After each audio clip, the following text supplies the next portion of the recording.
और मेरा एक इंटेंशन इस सीरीज के साथ ये था कि इंडिया के जो लोग हैं, जो कॉमन लोग हैं और इंडिया की जो जगह हैं, उनको मैं अपने कैनवास पे पोर्ट्रे कर पाऊँ।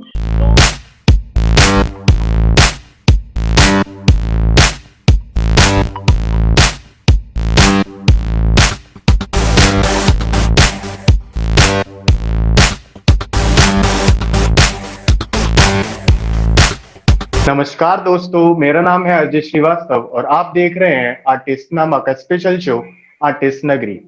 आर्टिस्ट नगरी एक ऐसा प्लेटफॉर्म है जहां हम डिफरेंट डिफरेंट फील्ड से आर्टिस्ट से मुलाकात करते हैं और आर्ट की बारीकियों को जानते हैं।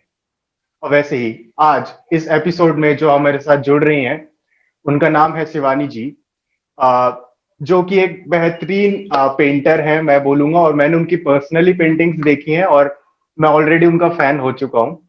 एंड वो एक आर्ट एजुकेटर भी हैं एंड ब्रांड एम्बेसडर हैं एबीएस 1952 की। सो आइए मुलाकात करते हैं उनसे। सो हेलो शिवानी जी, कैसे हैं आप? मैं ठीक हूँ, नमस्ते। मैं ठीक हूँ, आप कैसे हैं? मैं भी बहुत बढ़िया। सो शिवानी जी, सबसे पहले तो मैं ये जानना चाहूंगा कि आपको पेंटिंग कैसे शुरुआत हुई आपकी? क्या बचपन से ही ये था या आपने ग्रेजुएशन में आके इसका कोई प्रोफेशनल कोर्स किया? तो मैंने पेंटिंग का कोई प्रोफेशनल कोर्स तो नहीं किया है।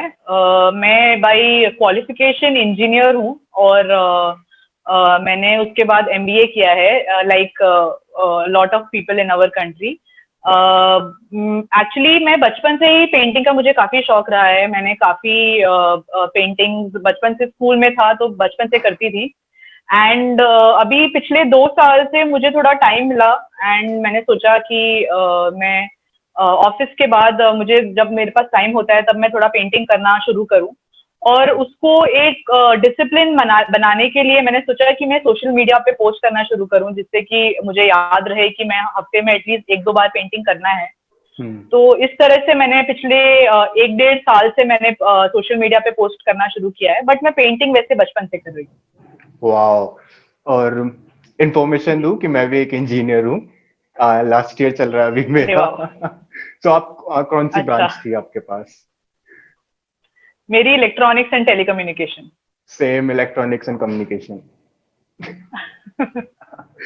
सो हम लोगों में काफी सिमिलरिटीज है, दोनों आर्टिस्ट हैं। तो मैं आपका दुख फिर समझ सकती हूँ, इसका या यही मतलब है। वीएलएसआई ये सब सारे सब्जेक्ट्स। तो शिवानी जी, मैंने राइट। आपकी पेंटिंग्स देखी हैं और काफी बोल सकते हैं कि उनमें माइन्यूट डिटेलिंग्स हैं। आप काफी चीजें ध्यान में रख के एक पेंटिंग बनाती हैं। सो आप कहाँ से इंस्पिरेशन लेती हैं? क्या आपको कोई नेचर में दिखता है ये सारी चीजें या आप अपने इमेजिनेशन से बनाती हैं? तो जब मैंने जैसे मैंने कहा कि मैंने 1-1.5 साल पहले जब मैंने शुरू किया था, तब मैं मोस्टली लैंडस्केप्स या नेचर से देख के जो भी मुझे अच्छा लगता था मैं उस हिसाब से बनाती थी। एक आध साल पहले एक आध साल भी नहीं, आई थिंक 6 से 8 महीने हुए हैं जब से मैंने सोचा कि मुझे इंडिया के ऊपर एक सीरीज बनानी चाहिए। एंड इंडिया में आप देखेंगे तो विद इन द कंट्री हर जगह की अपनी एक खूबसूरती है।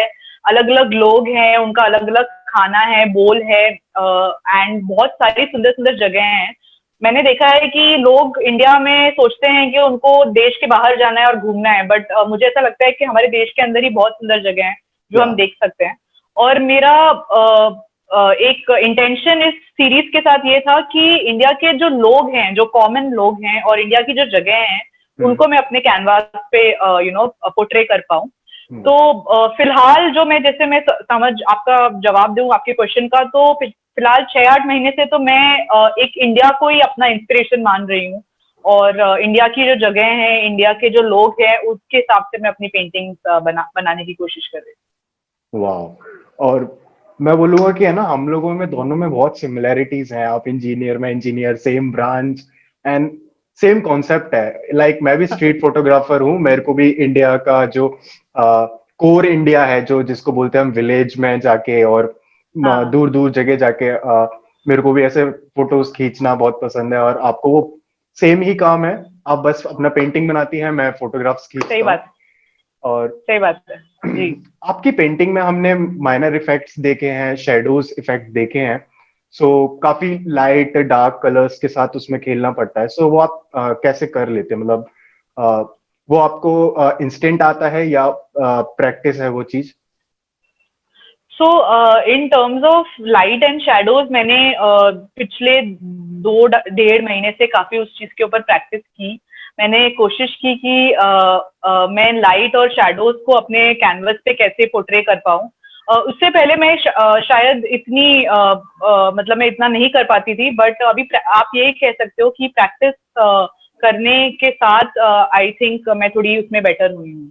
जी। या सो शिवानी जी, जैसे मैंने अभी आपको बताया कि मैं एक फोटोग्राफर हूँ। सो मेरे को काफी सारी चीजें ध्यान में रखनी पड़ती हैं कि इस एंगल से खींचना है, बाकी की ये सारी चीजें कि ब्राइटनेस कितनी होगी, कंपोजिशन, ये सब।